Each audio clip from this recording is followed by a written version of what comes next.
महीप शरण जी, मुंबई से। श्री राधे, श्री हरिवंश। श्री हरिवंश महाराज जी, क्या आप रोज एक ही दिनचर्या से थकते नहीं हैं? सुबह 1-2 बजे उठो, फिर वही दैनिक दिनचर्या वगैरह, यही बात सभी सहयोगियों पे लागू होती है महाराज जी। थकने की तो बात जाने दो, समय कम पड़ता है। रोज ऐसा लगता है कि आज हमारा भजन कम हुआ, आज हमें और समय मिलता और भजन करता। 24 घंटे में 1 मिनट भी न टीवी है, न ट्रांजिस्टर है, न मोबाइल है, न पेपर है, न किसी व्यक्ति से हंसी मजाक है, किसी से किसी भी तरह का कोई संपर्क भी नहीं। बस इतना ही संपर्क है जो एकांतिक में आप लोगों से प्रश्न उत्तर कर लेते हैं। शेष एकांत जो भगवान की चिंतन मनन की धारा है, उससे उबने की तो बात तब होती है जो मन के प्रतिकूल कार्य किया जाए, तब उबने की बात होती है। अब मन राजी हो गया भजन में, तो उसको तो और समय मिले, अधिक से अधिक समय मिले। रात में जग कर के भजन, हम 1:30 बजे जग गए थे। 1:30 बजे से हमारी दिनचर्या, ऐसे भी नहीं हुआ 1:30 बजे से दिनचर्या चल रही और बराबर चलती रहेगी। तो थकने का तो नाम नहीं, अंदर और जलन है कि अभी जो भजन होना चाहिए, जितना होना चाहिए उतना नहीं हो पा रहा हमसे, हमें और भजन करना है। अगर हमारी किडनी ठीक होती तो शायद और हम भजन कर पाते। हमारे तो अंदर जलन है कि अब जितना करना चाहिए उतना नहीं कर पा रहा हूं। उबन कैसे हो सकती है? क्यों, किसका प्रश्न है? उबन कैसे हो सकती है? तो वही रूटीन आता है, सेम सुबह उठे आप पूरा साल। इतना सुखद रूटीन है कि वो इतना आनंद देता है कि उसमें और मांग होती है, और मांग होती है। इससे बढ़कर और क्या हो सकता है?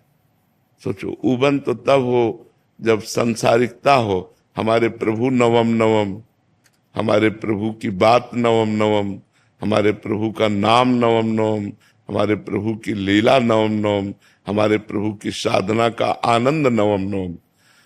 नयो नेह नव रंग, नयो रस नवल श्याम वृषभानु किशोरी, नव पीतांबर नवल चूनरी, नई नई बूंदन भींजत गोरी, नव वृंदावन हरित मनोहर, नव चातक बोलत मोर मोरी, नव मुरली जु मल्हार नई गति, श्रवण सुनत आए घन घोरी, नव भूषण नव मुकुट विराजत, नई नई उरप लेत थोरी थोरी, जैसे हित हरिवंश आशीष देत मुख, चिर जीवो भूतल यह जोरी।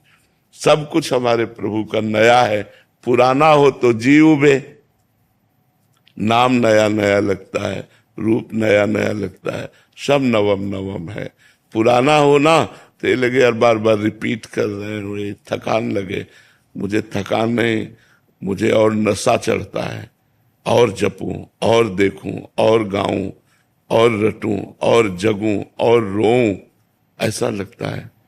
तो हमें तो थकान तो महसूस नहीं होती, उबन भी महसूस नहीं होती गुरु कृपा से।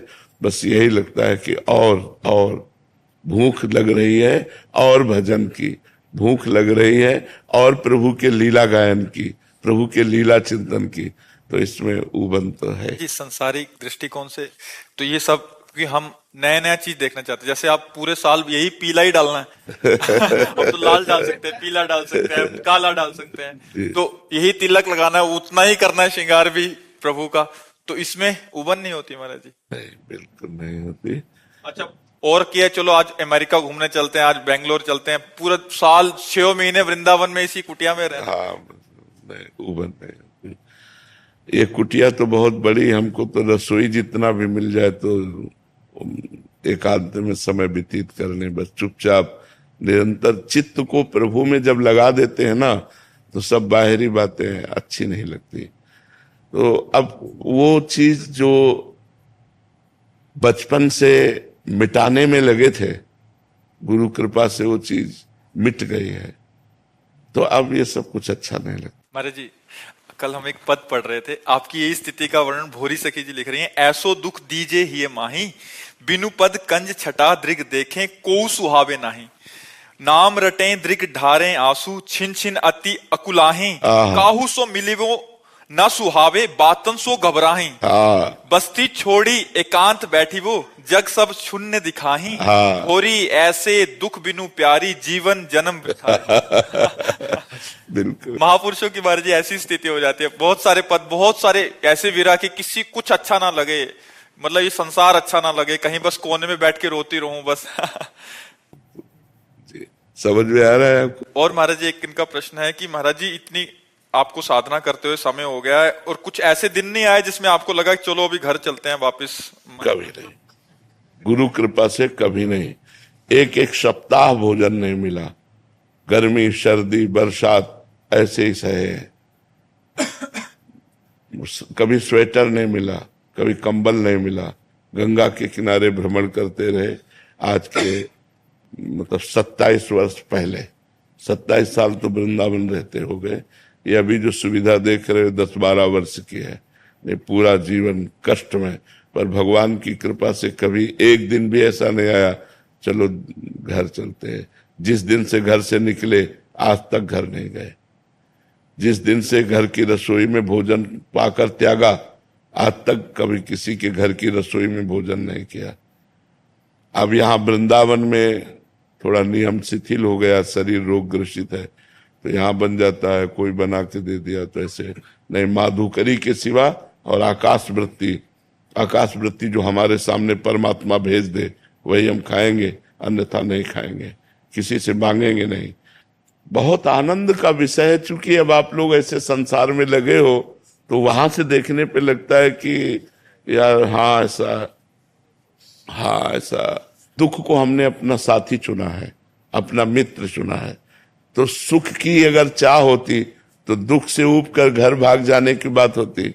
जब मैंने दुख को ही अपना मित्र माना है तो सुख की चाह ही नहीं है, सांसारिक सुख की चाह ही नहीं है। सुविधा ये सब हम इन सुविधाओं के अधीन नहीं है, ऐसी फैसी ये सब सुविधा इसके। तो आज शरीर रोगग्रस्त है इसलिए इसे स्वीकार किए, नहीं उखड़वा को बाहर फेंकवा देते। हमारा स्वभाव ऐसा था। पर अब प्यास लगती है, पानी लिमिट में पीना है, इसके लिए हमें ठंडे वातावरण में रहना है जिससे हमें अधिक प्यास न लगे। और बोलने की सेवा है और इसमें प्यास लगती ही है। तो दुख को ही हमने अपना साथी चुना है, हमने कभी सुख की आकांक्षा नहीं की। विधान करो पर इस जन्म में आप मिल जाओ। प्रभु आपसे बिलग होने वाली मैं कामना करूं तो कभी पूरी मत करना, आपसे मिलन वाली कामना पूर्ति हो जाए। हमारा इतना ही काम अब केवल रह गया है, शरीर से जितनी चेष्टा करें वो भगवान के लिए, मन से भगवान का चिंतन, मुख में भगवान का नाम जप, बस इसी से सब कुछ हो जाएगा। संसार से वैराग्य हो जाएगा, भगवान में अनुराग हो जाएगा, भगवत प्राप्ति हो जाएगी। जीवन का अंतिम समय आते आते पता नहीं कैसी स्थिति हो, कैंसर हो जाए कि किडनी फेल हो जाए, क्या आज स्वस्थ है, आज ही हम भगवान की प्राप्ति का नियम लें। वाणी से कम बोलेंगे, कान से किसी की निंदा नहीं सुनेंगे, शरीर से दूसरों की सेवा करेंगे, सब में भगवान ऐसी भावना करेंगे, निरंतर नाम जप करेंगे।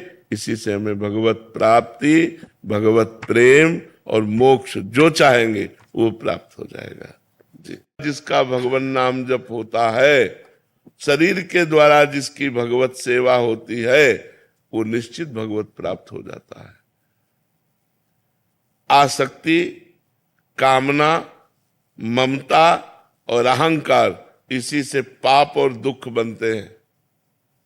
किसी भोग में आसक्ति, किसी व्यक्ति में आसक्ति, कोई भोग की कामना, किसी पद की कामना, धन की कामना, परिवार की ममता,